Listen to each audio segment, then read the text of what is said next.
91 ஆண்டுகள் 5 தலைமுறைகள் பாரம்பரியமிக்க எஸ்பிஎஸ் கடலை மாவு மற்றும் கேப்பை மாவு. உங்கள் ஆரோக்கியம் எங்கள் சந்தோஷம்.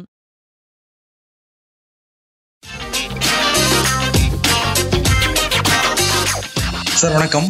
வணக்கம். எஸ் சார், நம்ம நேயர்கள் நிறைய வாழ்த்து சொல்லியிருக்காங்க, அது நிறைய கேள்விகளும் கேட்டிருக்காங்க. அதுக்கு முன்னாடி இந்த மிடில் ஈஸ்ட் வார், இஸ்ரேல் ஈரான் அடிச்சாங்க, இப்ப ஈரானும் இஸ்ரேல் அடிக்க ஆரம்பிச்சுட்டாங்க. இப்ப இந்த மோதல் போக்குங்கிறது கொஞ்சம் அதிகமான மாதிரி தான் தெரியுது. ஈரானும் நாங்க விட மாட்டோங்கிற மாதிரி அந்த சுப்ரீம் லீடரும் வந்து பேசிக்கிட்டு இருக்காரு. நெதன்யாஹூ அதான் சொல்றாரு. ட்ரம்ப்பும் வந்து பேசிக்கிட்டு இருக்காரு. ஐநாவும் வந்து சீக்கிரம் நிப்பாட்டுங்கலாம் சொல்றாங்க. இப்ப திங்கக்கிழமை மார்க்கெட் இதுல எல்லாம் எதிரொலிக்குமா சார் இந்த தாக்கம்ங்கிறது? நிச்சயமா தொடர்ந்து இதனுடைய தாக்கம்ங்கிறது இருக்கும். நம்ம நேற்று பேசின மாதிரி ஒரு சீரியஸான இஷ்யூ சீரியஸா இல்லாமல் போறதுக்கான வாய்ப்புகள் அதிகம். ஒரு காலகட்டத்துல நம்ம கடந்த காலங்களில் பல விஷயங்கள் அப்படி நடந்திருக்கிறத பார்த்திருக்கோம். இப்போ ஒரு மாதத்துக்கு முன்பு கூட சிந்தூர் ஆபரேஷன் சிந்தூருக்கு முன்னாடி என்ன நினைச்சோம், அந்த வார் வந்து பெருசா எஸ்கலேட் ஆகி ரொம்ப பெருசா அடுத்த சில மாதங்கள் நினைச்சோம். இல்ல, அதே மாதிரி டாரிஃப் வார் வந்து மார்ச் மாதம் ஏப்ரல்ல எப்படி இருந்தது, இப்ப அது எவ்வளவு சாஃப்ட் ஆயிருக்கு. அந்த மாதிரி எல்லாமே கால ஓட்டத்துல அது வந்து கொஞ்சம் மென்மையாக மாறிடும் அப்படிங்கிற ஒரு நம்பிக்கை தான். ஏன்னா நான் சொன்ன மாதிரி good sense will prevail among ஒரு எஜுகேட்டட் பீப்புள், லேர்னட் பீப்புள். ஆபத்துனா எல்லாருக்குமே ஆபத்து தான், அழிவுனா எல்லாருக்குமே அழிவுதாங்கிறது புரியும் பொழுது, அந்த உண்மை உரைக்கும் பொழுது ஒரு நிதானத்துக்கு திரும்புவாங்க. உடனடியான ஒரு கோபம், உடனடியான ஒரு உத்வேகம்ங்கிறது வேற. அதனால திங்கள் செவ்வாய் இந்த மாதிரி மார்க்கெட் இருக்கிறதுக்கு வாய்ப்புகள் அதிகம் நெகட்டிவா. பட் அது வந்து தொடர்ந்து அப்படி வந்து அந்த ஒருவேளை அந்த மாதிரியான சந்தையோட இறக்கம் இருக்கு அப்படின்னு வச்சுங்க, ஒரு பெரிய வீழ்ச்சியெல்லாம் சந்திச்சுச்சுன்னா என்னை பொறுத்த வரைக்கும் அது முதலீட்டிற்கான ஒரு வாய்ப்பா தான் நான் பார்ப்பேன். ஏன்னா ஏற்கனவே நம்ம மார்ச் மாதம் வந்து தவற விட்டவர்கள், மார்ச் மாதம் வந்து பங்குச்சந்தை ஒரு நல்ல வாய்ப்பை கொடுத்துச்சு இன்வெஸ்ட் பண்றதுக்கு, ஒரு நல்ல அந்த சான்ஸை நம்ம விட்டவங்க யாராவது இருந்தா அவங்களுக்கு இது ஒரு வாய்ப்பா தான் நான் பாக்குறேனே தவிர நெகட்டிவா எதுவும் நான் பார்க்கல. நேத்தானால் யூஎஸ் மார்க்கெட் நல்ல சப்ஸ்டான்சியலா, யூஎஸ் ஃபியூச்சர்ஸ், யூஎஸ் 530, யூஎஸ் 100 எல்லாமே வந்து 1% 1% மேல வந்து இறங்கித்தான் முடிவடைஞ்சிருக்கு. சோ நிச்சயம் மண்டையும் அப்படித்தான் இருப்பதற்கான வாய்ப்புகள் அதிகம் நான் நினைக்கிறேன். பட் பொறுத்திருந்து பார்க்கலாம். இப்ப இந்த வார சமயத்துல சோசியல் மீடியா நிறைய பேர் டிஃபென்ஸ் ஸ்டாக்ல இன்வெஸ்ட் பண்றதுக்கு தான் சரியான நேரம்லாம் போடுறாங்க.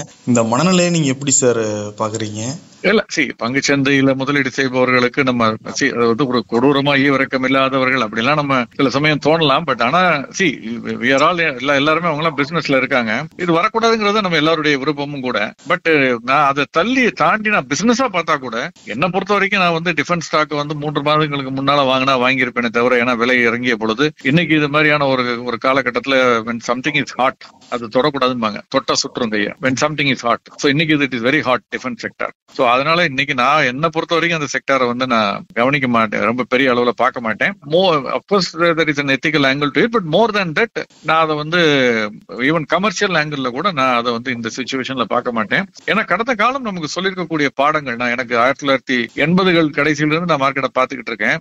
1990-91 இந்த காலகட்டம் ரொம்ப குரூஷியல். உங்களுக்கு கல்ஃப் வார் நடந்தது நினைவு இருக்கலாம். ஏன்னா ஸ்கட் நிறைய அந்த கட்டத்துல வந்து ஈரான் ஈராக் இந்த பிரச்சனைகள் எல்லாம் ஓடிக்கிட்டு இருந்த காலகட்டம்.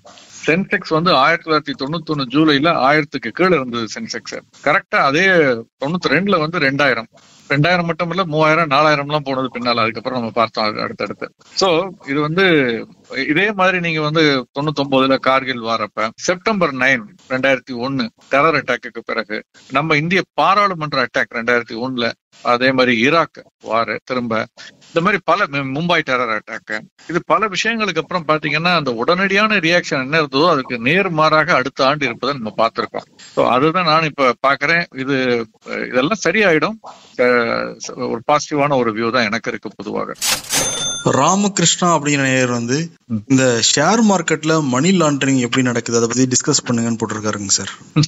நம்மளே வகுப்படுத்ததா இருக்கக்கூடாது, ஆனால் இன்னைக்கு அது ரொம்ப கடினமாக்கப்பட்டிருக்கு. ஒரு 10-12 ஆண்டுகளுக்கு 15 ஆண்டுகளுக்கு முன்பு பார்த்தா ரொம்ப சுலபமாக இது நடந்தது. இது நடந்ததுக்கு 2 காரணங்கள். ஒன்று, அன்னைக்கு வந்து பங்குச்சந்தையில நீங்க முதலீடு செய்து நீண்ட கால மூலதன ஆதாயம் சொல்றோம் இல்லையா, லாங் டேர்ம் கேபிட்டல் கெயினா இருந்து நீங்க ஒரு ஷேர்ல இன்வெஸ்ட் பண்ணி 1 இயருக்கு அப்புறம் அதை வித்தீங்கன்னா அதுல வரக்கூடிய ப்ராஃபிட் ஃபுல்லா கம்ப்ளீட்டா டாக்ஸ் ஃப்ரீ. அப்ப நீங்க இங்க இருந்து ஒரு கருப்பு பணத்தை நீங்க சம்பாதிக்கிறீங்க, அதை ஹவாலா மூலமாக வெளிநாட்டுக்கு எடுத்துக்கிட்டு போயிட்டு அங்கிருந்து நீங்க வந்து ஒரு எஃப்ஐ மாதிரி ஒன்னு ஃபார்ம் பண்ணி மொரீஷியஸ்லயோ சைஷல்ஸ்லயோ ஐலாண்ட்ஸ்லயோ கேமன் ஐலாண்ட்லயோ ஃபார்ம் பண்ணிட்டு டபுள் டாக்ஸேஷன் அவாய்டன்ஸ் அக்ரிமெண்ட் இருக்கக்கூடிய ஒரு நாடுகளோடு, அதாவது இங்கு வரி விதித்தால் அங்கு இல்ல, அங்கு வரி விதித்தால் இங்கு இல்ல அப்படிங்கக்கூடிய நாடுகள், அதுங்களோட அங்கு போய் ஒரு நிறுவனத்தை துவக்கி அதுல அந்த பணத்தை முதலீடு செய்து அந்த நிறுவனம் இந்தியாவுல ஸ்டாக் மார்க்கெட்ல லிஸ்ட் ஆயிருக்க ஒரு ஸ்டாக்கை வாங்குறது. அது டம்மி கம்பெனியா கூட இருக்கும். ₹1 ₹2 ட்ரேட் ஆகிட்டு இருக்கும். ஒரு 1 crore ஷேர்ஸ் வாங்கிடுறது. மொத்த இன்வெஸ்ட்மெண்ட் 1 crore. 1 year கழிச்சு அதை வந்து ரவுண்ட் ட்ரிப்பிங்னு சொல்லுவோம், சர்க்குலர் ட்ரேடிங்னு சொல்றது. அதன் மூலமாக ஒரு நான் உங்களுக்கு ₹2 விற்கிறது, நீங்க எனக்கு இன்னொருத்தருக்கு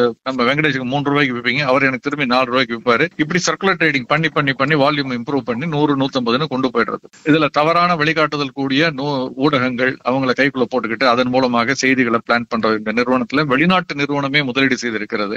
ரிச்சர்ட் ஸ்ட்ராஸ் அண்ட் கம்பெனி அப்படிமா, ஏதோ யாரோ ஒரு எஃப்ஐ இன்வெஸ்ட் பண்ணிருக்கேன்னு நம்ம நினைப்போம். ரிச்சர்ட் ஸ்ட்ராஸ் அண்ட் கம்பெனியுடைய முதலாளி பாத்தீங்கன்னா நம்ம முதல்ல முனுசாமி குப்புசாமியா இருக்கும்.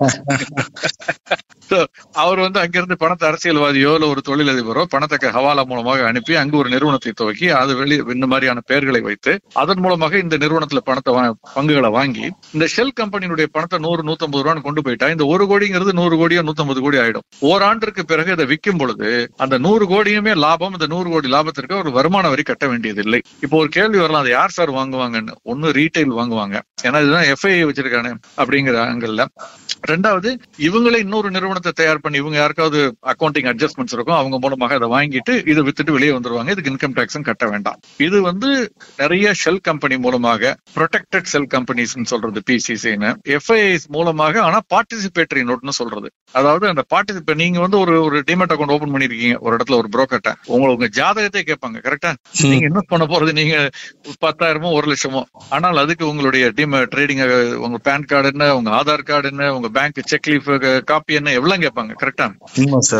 ஆனால் இந்த பார்ட்டிசிபேட்டரி நோட் மூலமாக முதலீடு செய்யக்கூடிய வெளிநாட்டு முதலீட்டாளர்களுக்கு அவங்க ஜாதகம் பெரும்பாலும் எதுவுமே கேட்கறது இல்ல. இது முன்பு இருந்த நடைமுறையை சொல்றேன். அவங்க நிறைய பேர் என்ன பண்ணுவாங்க, தற்காலிகமாக இந்திய பங்கு சந்தையில முதலீடு செய்து அதனுடைய லாபத்தை அடையணும்னு நினைக்கிறவங்க இங்க இருக்க எஃப்ஐஎஸ் ஒரு அக்கௌண்ட் ஓபன் பண்ணி பார்ட்டிசிபேட்டரி நோட் மூலமா இன்வெஸ்ட் பண்ணிடுவாங்க. எஃப்ஐஎஸ் வந்து அந்த பார்ட்டிசிபேட்டரி நோட் அந்த மூலமாக இங்க பங்கு சந்தையில இன்வெஸ்ட் பண்ணிட்டு அந்த அப்ரிஷியேட் ஆனா அதனுடைய பலன்களை அந்த இன்வெஸ்டருக்கு கொடுப்பாங்க. அந்த இன்வெஸ்டர் யாரு என்னன்னு இங்க செபிக்கோ நம்ம உங்களுக்கு தெரிவிக்கிறது இல்லை, ஆர்பிஐக்கோ.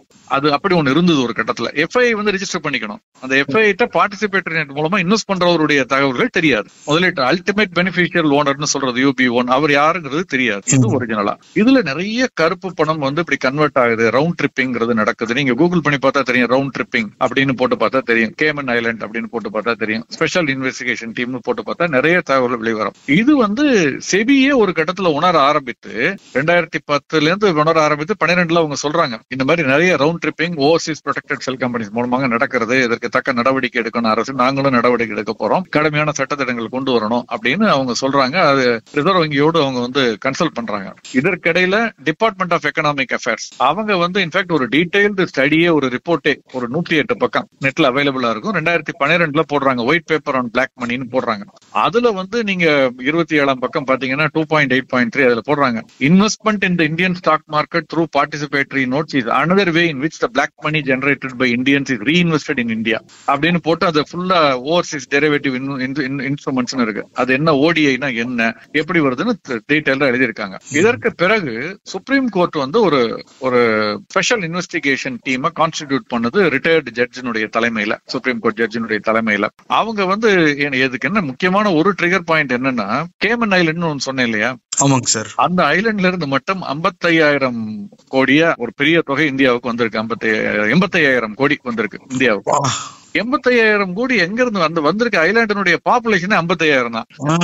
கேமன் ஐலாண்டோட பாப்புலேஷன் 55,000, அங்கிருந்து வந்திருக்கக்கூடிய பணம் பாத்தீங்கன்னா 85,000 கோடி. இது எப்படி? அப்பதான் இவங்க ரொம்ப அலர்ட் ஆகி செபி சொல்லுது, ஒயிட் பேப்பர் இருக்கு, டிபார்ட்மெண்ட் ஆஃப் எக்கனாமிக் அஃபேர்ஸ் சொல்லியிருக்காங்க அப்படிங்கிற உடனே கோர்ட்டே வந்து ஒரு ஸ்பெஷல் இன்வெஸ்டிகேஷன் டீம் இது பண்ணி இது ரிலேட்டடா வேறு சில ஹவாலா டிரான்சாக்ஷன் எல்லாத்தையும் ஒன்னா சேர்த்து அனலைஸ் பண்ணி ரிப்போர்ட் கேட்கறாங்க. அதற்கு பிறகு 2016-17 கடுமையான சட்டத்திட்டங்கள் கொண்டு வரப்படுகிறது.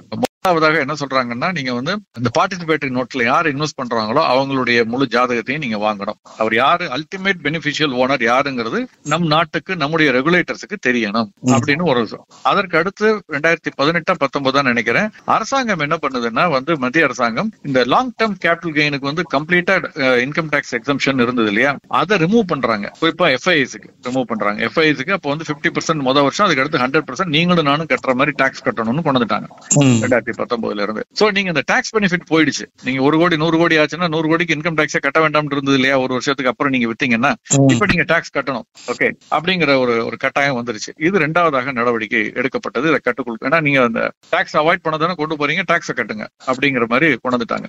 3வது இந்த டிடிஏ வந்து பெரும்பாலான நாடுகளோட ரீஸ்ட்ரக்சர் பண்ணி ரிமூவ் பண்ணிட்டாங்க. அதை கடுமையா மாத்திட்டாங்க. அதை டபுள் டாக்ஸேஷன் அவாய்டன்ஸ் அக்ரிமெண்ட்டே வந்து அதனுடைய வடிவம் முழுவதும் வேறுபடியாக மாறி இருக்கு. சோ இன்னைக்கு தேதிக்கு பங்குச்சந்தை மூலமாக ஹவாலா பணம் உள்ள வர்றதுங்கிறது முழுமையாக நின்றுச்சுன்னு சொல்ல மாட்டேன். அதுக்கான அத்தாரிட்டி நான் இல்ல, அது அரசாங்கம் தான் சொல்லணும், மத்திய ரிசர்வ் வங்கி சொல்லணும். ஆனால் மிக கடுமையாக்கப்பட்டிருக்கிறது, சட்டத்திட்டங்கள் ரொம்ப கடுமையாக்கப்பட்டிருக்கு. அப்படியே வந்தா கூட அது லாபகரமானதாக இல்லாத அல்லது பெரிய அளவுல அதுல வந்து லாபம் இருக்காது அப்படிங்கிற அளவுக்கு வருமான வரி உள்ளிட்ட விஷயங்கள் மாற்றி அமைக்கப்பட்டிருக்கு. அப்படிங்கிறதுனால இந்த ரவுண்ட் ட்ரிப்பிங்கிறது ரொம்ப குறைவா தான் இருக்கும்னு நான் நினைக்கிறேன். பட் அரசாங்கம் தான் இது எப்படி இருக்குன்னு சொல்ல முடியும். ஏன்னா பிரிவென்ஷன் ஆஃப் மணி லாண்டரிங் ஆக்ட்னு பிஎம்எல்ஏன்னு ஒன்னு இருக்கு. அது மூலமா பிளாக் மணியை கட்டுப்படுத்துவதற்கான கடுமையான நடவடிக்கைகளை தொடர்ந்து அரசு முயற்சி எடுத்து வருகிறது நம்ம பார்க்க முடிகிறது. யூனிக் ஹால்மார்க் ஐடின்னு தங்கத்துக்கு கொண்டு வந்துட்டாங்க.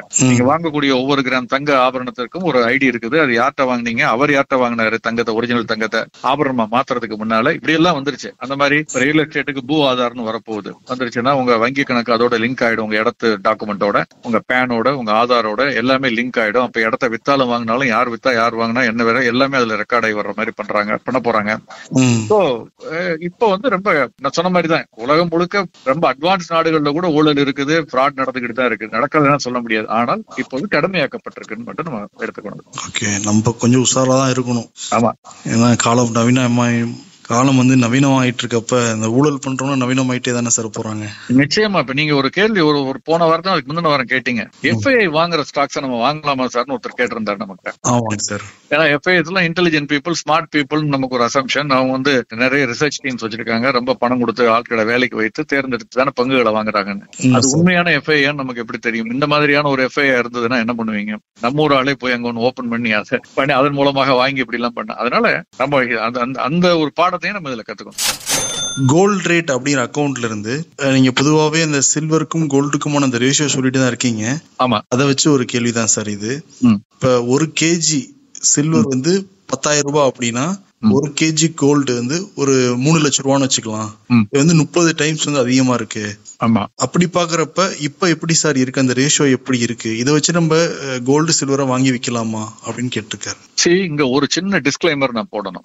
கோல்டு சில்வர் ரேஷியோ அப்படிங்கிறது 2 இது. ஒன்று அமெரிக்க டாலர் அடிப்படையில, சர்வதேச சந்தையில 2வது. அப்படித்தான் நம்ம பார்க்கணுமே தவிர உள்ளூர் சந்தையில வேறு சில விஷயங்கள் இதுல ஆட் ஆகுது. அவ்வப்பொழுது இந்திய அரசு நம்ம இதுல டியூட்டியை ஏத்துறது இறக்குறது, இம்போர்ட் டியூட்டி, கஸ்டம்ஸ் டியூட்டி, அப்புறம் ஜிஎஸ்டி நம்ம ஏறுறது இறங்குறது, அப்புறம் வந்து டாலருடைய மதிப்பு கூடுவது குறைவது, இதனுடைய இம்பாக்ட் எல்லாம் இங்க இருக்கிறதுனால அந்த சில்வருக்கு வேற மாதிரியான டாக்ஸ் ஸ்ட்ரக்சர் இருக்கலாம், கோல்டுக்கு வேற மாதிரியான டாக்ஸ் ஸ்ட்ரக்சர் இருக்கலாம்.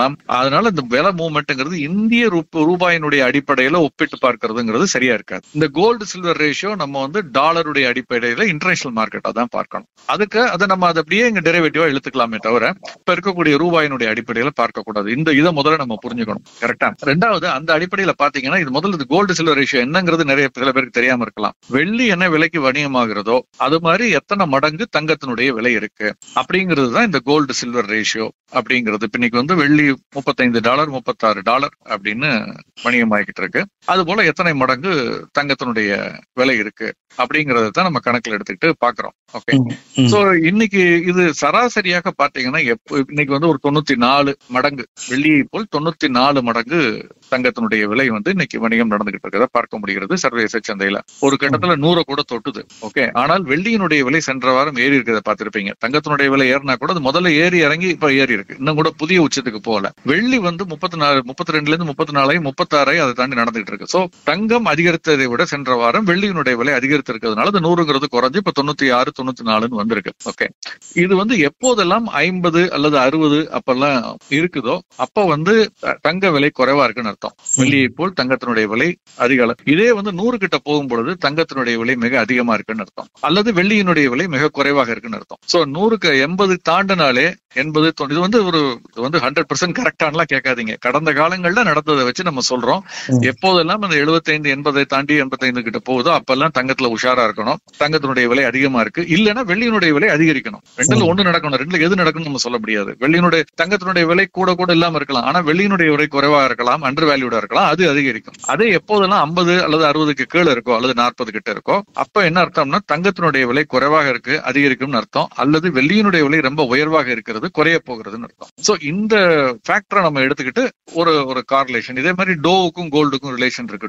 டோ ஜோன்ஸ் குறியீட்டுக்கும் கோல்டுக்கும் இடையில ஒரு ரேஷியோ இருக்கு. அதுவும் நம்ம இன்னொரு நாள் பின்னால டைம் கிடைக்கிறப்ப விவாதிப்போம். இன்னைக்கு தேதிக்கு வெள்ளியை விட தங்கத்தினுடைய விலை ரொம்ப அதிகமா இருந்ததுங்கிறது உண்மை. இப்ப கூட அப்படித்தான் இருக்கு. அதனாலதான் நம்ம சென்ற மாதம் சில மாதங்களாகவே சொல்லிட்டு இருக்கிறது, தங்கத்தினுடைய விலை ஓரளவுக்கு ஒரு பீக்கை தொற்றுச்சுன்னு ஏப்ரல் மாதம் நம்ம சொல்லிட்டு இருக்கோம். அதை தாண்டதுங்கிறது கொஞ்சம் கடினம், தாண்டாதுன்னு நம்ம சொல்ல முடியாது, அதனால் கடினம். ஆனால் வெள்ளியினுடைய விலை அதிகரிப்பதற்கான வாய்ப்புகள் அதிகமா இருக்குதுன்னு அப்பொழுது நம்ம சொல்லிட்டு இருக்கோம். அல்லது தங்கத்தினுடைய விலை குறையணும்னு. சோ இப்ப வெள்ளியினுடைய விலையும் அதிகரிக்க ஆரம்பித்திருக்கிறத நம்ம இப்ப பாக்குறோம். இப்ப வெள்ளியில முதலீடு செய்யலாமா சார்? நான் தங்கம் வெள்ளி ரெண்டுக்குமே ஒண்ணு சொல்லிட்டேன். குறிப்பாக தங்கத்துக்கு கம்ப்ளீட்டா நீங்க எஸ்ஐபி தான். வெள்ளியை பொறுத்த வரைக்கும் அதுக்கு ஒரு எக்கனாமிக் யூட்டிலிட்டி இருக்குது. நம்ம சொன்னோம் இல்லையா, சாம்சங் ஒரு பேட்டரி ஸ்டோரேஜுக்கு வெள்ளியை பயன்படுத்துவதன் மூலமாக அதனுடைய லைஃப் லெங்தன் பண்ண முடியும்லாம் பண்ணிருக்காங்க. அது இவிஸ் எல்லாம் நிறைய வரக்கூடிய காலகட்டத்தில் இதனுடைய பயன்பாடு அதிகரிக்கும் அப்படின்னு.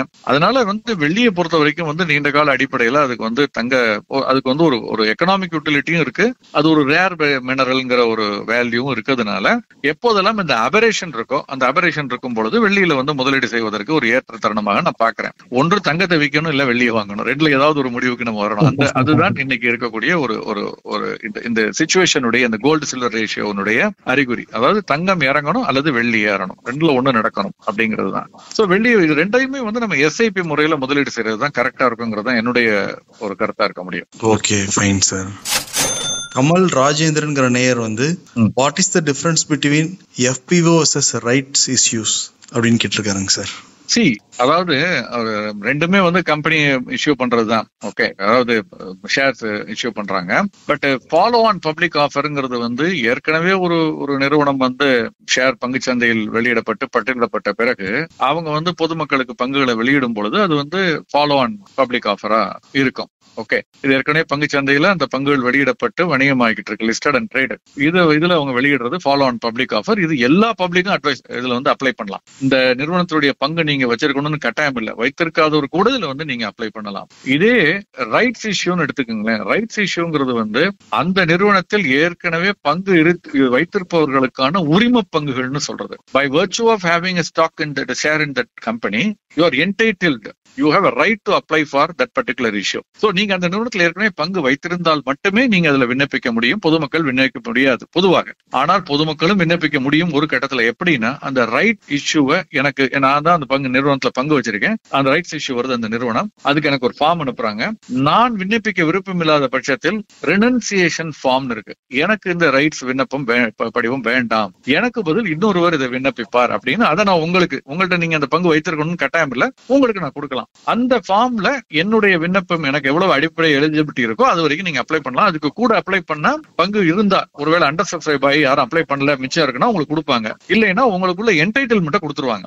ரைட்ஸ் ஒரு ரைட், உரிமை மாதிரி. எனக்கு 1000 பங்கு வைத்திருக்கேன், ஒரு 100 பங்கு உரிமை பங்குன்னா எனக்கு 100 பங்கு கட்டாயம் கொடுத்துருவாங்க. அண்ட் பொதுவாக அது சந்தையில் வணிகமாகக்கூடிய விலையை விட கொஞ்சம் குறைவா இருக்கும்னு வச்சுக்கோங்களேன். பொதுவாக மார்க்கெட்ல 100 ரூபான்னா அது ஒரு 80 ரூபாய் 70 ரூபாய் 60 ரூபாய் அந்த மாதிரி குறைவாக தான் கொடுப்பாங்க ரைட்ஸ் இஷ்யூ. சோ இது ரெண்டுக்கும் உள்ள வித்தியாசம் அதுதான். Rights you are entitled for it, you have a right to apply, and ஏற்கனவே ஷேர் வச்சிருக்கவங்களுக்கு மட்டும்தான். வேற ஃபர்தர் பப்ளிக் ஆஃபர் அல்லது ஃபாலோ ஆன் பப்ளிக் ஆஃபர் அப்படின்னு சொல்றது ஏற்கனவே இஷ்யூ முடிச்ச பிறகு ஃபர்தரா வரக்கூடியது, அதை ஃபாலோ பண்ணி வரக்கூடியது தான் அந்த எஃபிஓன்னு சொல்றது. சார், வாரம் ஒரு புக்கு சொல்லுவீங்க சார். இந்த வாரம் ஏதாவது புக் படிச்சிருக்கீங்களா சார்? இந்த புத்தகம் உங்க பையனுக்கானது. நிறைய யங்ஸ்டர்ஸுக்கான ஒரு புத்தகம் இல்ல புத்தகங்கள் அப்படின்னு சொல்ல போறேன். என்னன்னா, நேஷனல் ஃபைனான்ஸ் ஒலிம்பியாட் அப்படிங்கிற ஒரு நிறுவனம், ஒரு அமைப்பு. அவங்க பள்ளி மாணவர்களுக்காக கிரேட் 5 to grade 12 இது படிப்பவர்களுக்காக அவங்க புத்தகங்கள் கொண்டு வந்திருக்காங்க. பிராக்டிக்கல் நாலேஜ், ஃபைனான்ஸை பத்தி, பணத்தை பத்தி, சேமிப்பை பத்தி, எவ்வளவு ஒரு முறையாக சேமிப்பது, முறையாக திட்டமிடுவது, பணம்னா என்ன, ஆப்பர்ச்சுனிட்டி காஸ்ட்னா என்ன, இன்ட்ரெஸ்ட்னா என்ன, கிரெடிட் கார்டுனா என்ன, இந்த மாதிரி பல விஷயங்களை தொகுத்து பல புத்தகங்களாக கொடுத்திருக்காங்க. அவங்க வெளியிட்டு இருக்கிறார்கள். மாணவர்களுக்கானது. பள்ளிகளோடு இணைந்து அவர்கள் செயல்படுகிறார்கள். பட் நீங்க உங்க பள்ளி இதுல ஈடுபட்டா நல்லது, உங்க பிள்ளைகள் படிக்கக்கூடிய. அப்படி இல்லைனாலும் பரவாயில்ல, நீங்க வந்து தனியா வந்து அவங்கள்ட்ட இந்த புத்தகங்களை வாங்கலாம். அவங்க வந்து அதற்கான, அதாவது 5லிருந்து 8ஆம் வகுப்பு வரை ஒரு புத்தகம், ஒரு செட் ஆஃப் புக்ஸ் இருக்குது. அப்புறம் 9லிருந்து 12ஆம் வகுப்பு வரை இன்னொரு செட் ஆஃப் புக்ஸ் இருக்குது. 2 செட் ஆஃப் புக்ஸ் அவங்கள்ட்ட இருக்குது. ரெண்டுமே ஒரு ஃபுல் செட் ஆஃப் புக்ஸ். அதனால நிச்சயமா அது வந்து ஒரு பயனுள்ள புத்தகமா இருக்கும்னு நினைக்கிறேன். ஃபைனான்சியல் லிட்ரஸி அப்படிங்கறத வந்து பணவீக்கம்ல இருந்து, ஏன்னா நம்ம பணவீக்கத்தை பத்தி எவ்வளவு பேசுறோம், சாவரின் கோல்ட் பாண்ட்னா என்ன, ரியல் எஸ்டேட் இன்வெஸ்ட்மெண்ட் ட்ரஸ்ட்னா என்ன, டாக்ஸ் ஃப்ரீ இன்வெஸ்ட்மெண்ட் என்ன மாதிரி இருக்கு, இதெல்லாம் தெரியுமா சார்? இவங்களாம் படிக்கலாமா பள்ளி மாணவர்கள்னா? பள்ளி மாணவர்களுக்கு நம்ம சொல்லிக் கொடுக்கக்கூடிய பல விஷயங்கள் பார்த்தீங்கன்னா ஒரு வாழ்க்கையில் பிற்காலத்துல பயன்படாத விஷயங்களை கூட சொல்லிக் கொடுக்குறோம். கடினமான விஷயங்களை சொல்லிக் கொடுக்குறோம். உங்களுக்கு தெரியும் எதுக்காக நீங்க சைன் தீட்டாவும் காஸ் தீட்டாவும் கத்துக்கிட்டீங்கன்னு தெரியல. அது எந்த வகுப்புல கத்துக்கிட்டீங்கன்னு உங்களுக்கு ஞாபகம் இருக்கா? ஆமா சார், கரெக்ட் சார். அதை விட எல்லாம் இது ஒண்ணு கடினமான ஒரு விஷயமா நான் பார்க்கல. ஒரு எளிமையாக சொல்லப்பட்டிருக்கு. நிறைய புத்தகங்களோட சென்ட்ரல் பேங்க் டிஜிட்டல் கரன்சினா என்ன, சோ இந்த புத்தகங்களை, இந்த தொகுப்பு, அந்த புத்தகங்களை நான் நிச்சயமாக வந்து பள்ளி மாணவர்களுக்கு, இது வந்து தனியார் நிறுவனம் ஒன்று வெளியிட்டு இருக்கக்கூடிய ஒரு விஷயம்தான். இதை வந்து நம்ம வந்து நான் வந்து ஒரு மார்க்கெட்டிங்கான ஒரு முறையில சொல்லல. நான் படித்து பார்த்ததுனால இந்த மாதிரி புத்தகங்கள் தமிழ்ல நிறைய வெளிவரணும். பாக்கெட் மணிங்கிற புத்தகத்தை நான் சொன்னேன் முன்னால, நானும் என்னுடைய சகோதரரும் தமிழ்ல வந்து டிரான்ஸ்லேட் பண்ணி செபிக்காக கொடுத்தோம். இப்ப அது பெரிய அளவுல புழக்கத்துல இல்ல, அந்த புத்தகம் கிடைக்கிறது இல்ல, ஆங்கிலத்துல இருக்கு, தமிழ்ல கிடைக்கிறது இல்ல. ஸோ இதுவும் இது மாதிரியான புத்தகங்கள் நிறைய வரணும்னு நான் விரும்புறேன். Personal finance handbook for grade 6 to 8, personal finance handbook for grade 10 to 12 அப்படின்னு 2 இருக்கு. இது வந்து nationalfinanceolympiad.com அப்படிங்கிற வெப்சைட்ல போய், இணையதளத்துல போய் நீங்க வாங்கலாம். சார் ரொம்ப நன்றி சார். எங்க தலைமுறை மட்டும் இல்லாம எங்களுக்கு வர அடுத்த தலைமுறைக்கும் சேர்த்து நீங்க வந்து சொல்லி கொடுத்துக்கிட்டு இருக்கீங்க. தேங்க்யூ சார், ரொம்ப நன்றி. நன்றி. 91 ஆண்டுகள் 5 தலைமுறைகளின் பாரம்பரியத்துடன் வாடிக்கையாளர்களின் நன்மதிப்பை பெற்ற SVS கடலை மாவு மற்றும் கேப்பை மாவு. மேலும் நானே விகடன் யூடியூப் சேனல்ல வரப்போற பிசினஸ் மற்றும் பினான்ஸ் சம்பந்தமான வீடியோக்களை உடனே பார்க்க இந்த வீடியோ கீழே உள்ள சப்ஸ்கிரைப் பட்டனை கிளிக் பண்ணுங்க. அண்ட் மறக்காம அந்த பெல் ஐக்கனையும் கிளிக் பண்ணிடுங்க.